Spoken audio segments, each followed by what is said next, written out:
Hello, everybody. Welcome to this week's Rising Qs. I have a special guest who's Skyping in. You may recognize her. Krystal is here. Krystal, thank you for taking time on your vacation to join me. Well, you know how much I care about our people. I went so far as to even put lip gloss on for you all. So wow. Yeah. Everybody think about that. All right, let's get to the questions, Krystal. The first one is from superfan Mark Freeman. He says, if you could choose an up-and-coming Republican to run for president, who would it be and why? I guess that one's directed at me, but Krystal, you should also weigh in here. For me personally, I think Tom Cotton and Josh Hawley are the most interesting people in the Senate right now. What do you think, Krystal? Interesting. Okay, I'll go with interesting. Cotton scares me. Actually, they both scare me a little bit. I think Hawley has more of an unorthodox view that, there are some areas on tech and other places where I think his thoughts are pretty compelling and interesting. No secret to you all who my favorite Republican is, Saagar and Jetty. He may be too young to run for president now. I am much younger. I got like 8 years left. But okay, second question. This is from Advaya. How and why did you guys get into politics? How did you get into politics, Krystal? Oh my gosh. So, I think like a lot of people roughly my age, I was really kind of radicalized in a certain sense by the Iraq War and the way that we were lied to in the run-up to that war. And then even after we were in it, the just incredible level of corruption and incompetence that was involved in the rebuilding reconstruction effort there. So that's what got me engaged. I really dove in a very unusual way, though, which is I was getting frustrated. I was sort of like normal, politically engaged citizen, getting more and more frustrating with the corruption, the money in politics that still, I think, is a central driving force of all the bad things that happen. And my husband was basically like, well, you should run for Congress. And I was like, that's ridiculous. I've never even worked on a campaign before. Like, I shouldn't run for anything. He's like, no, you should. And so I kept thinking about it. And eventually I looked up the guy who was there and I was like, this guy's not that impressive. What the heck? Why not? Like, why not just go for it? And so I did. And here we are now. Here we are. For me, it was funny enough. It's the same thing. Iraq. I was so pissed off about the war in Iraq that is what I couldn't stop reading about it, and I was like, this is wrong. All these Americans are dying for nothing. We were lied to. I couldn't get over it. Afghanistan, everything was just becoming a complete mess. And then when I was 18 years old, I was a congressional intern, and I was like, oh my gosh, it's so much worse than we ever thought. And so that is how I got to become the critic and the cynic that I am today. All right. Yeah. Well, and actually that kind of illustrates maybe why you and I have at least a baseline of agreement on certain things, because that corruption really inspired both of us. Yeah, absolutely. Third question. This one's directed at me from Future Cow. Great name. You seem to agree with Bernie Sanders over the GOP on many issues. Why do you identify as conservative? And what ideas and policies do you support that differ the most from the anti-establishment left?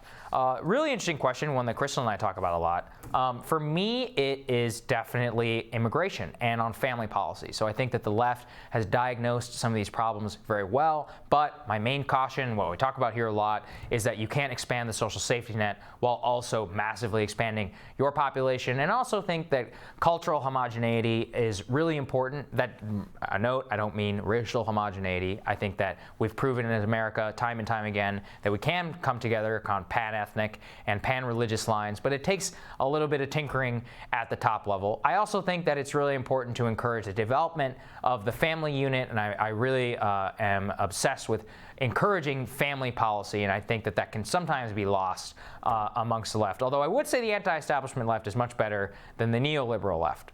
What do you think, Krystal? Well, and yet here I am, the one with 3 kids, doing the work that you want. That's right. Well, I'm young, just for the record. I got time. Yeah. I actually have a question for you on this, Saagar. This is something that I'm interested in with you as well. How does your identity as a son of immigrants affect you on immigration? Yeah, I mean, that's actually a good question. I get asked about it all the time. But the key is my parents spent a lot of money trying to become citizens here. They waited in line. There are a lot of people in India who wanted to come to the United States. And I also grew up in South Texas, where we had a large illegal immigrant population.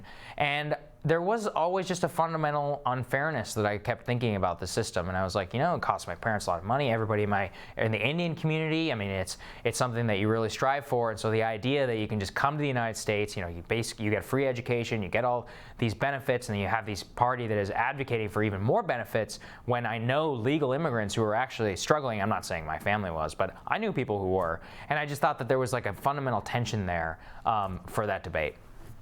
Interesting. So next question, this one's probably directed to you, Krystal, from Ian Saidi. Who do you think has the best education platform? What do you think? You know, I think I have to go with Bernie Sanders on this one. I mean, for one thing, he stands so strongly with the unions and was the biggest backer of the candidates of the teachers movement that really took hold in red states. I mean, you know, we've talked about this, Saagar. This was the largest labor unrest that we've seen in this country in a century. Right. And it's got so little coverage. It's so significant. It's so important. These teachers, no one knows better than them what needs to happen in the classroom, the resources that they're lacking, and the way that truly red states have stripped the budget, given the store away to corporations, and left the education system dramatically underfunded. So you've got that on the one hand. On the other hand, you also have, you know, commitment to canceling student debt and making sure that students can go to college, no matter whether they're poor, working class, middle class, et cetera. So for those reasons, I think I would give the nod to Bernie Sanders. Yeah. Well, I also think it's pretty interesting plan that Josh Hawley released. I talked about it on this show about going after student debt and going after the nonprofit status of many universities in order to tax them, and then possibly use that revenue in order to pay off some of the horrible student debt that many of our students find themselves on. So then the last question here from Nolan Smith is, what is your take on a Sanders-Gabbard presidential ticket? Krystal, I'm going to leave that one solely to you because I think it's... Well, as you all may have noticed, I have a real soft spot for the candidates that the rest of the media hates. That's right. Yeah.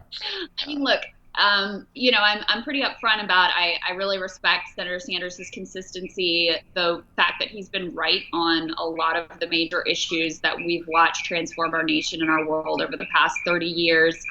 Tulsi, I also have a lot of respect for, because I think she may be, of all the contenders, she really may be the most courageous. I mean, no one has been smeared the way that Tulsi has by the media. Accused a Russian plant on like the most ridiculous and flimsiest of reasons, and here she is serving our country. She actually just got back from active duty service.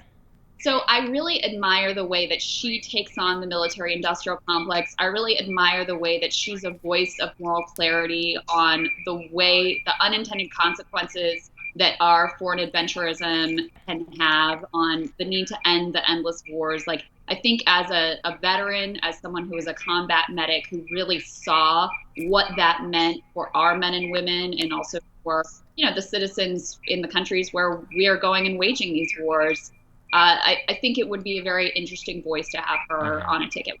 All right. Well, thank you so much for Skyping in, Krystal. I'm sure the audience will be very happy. We're going to see you all next week for more Rising Qs. Bye, Krystal. Bye, guys.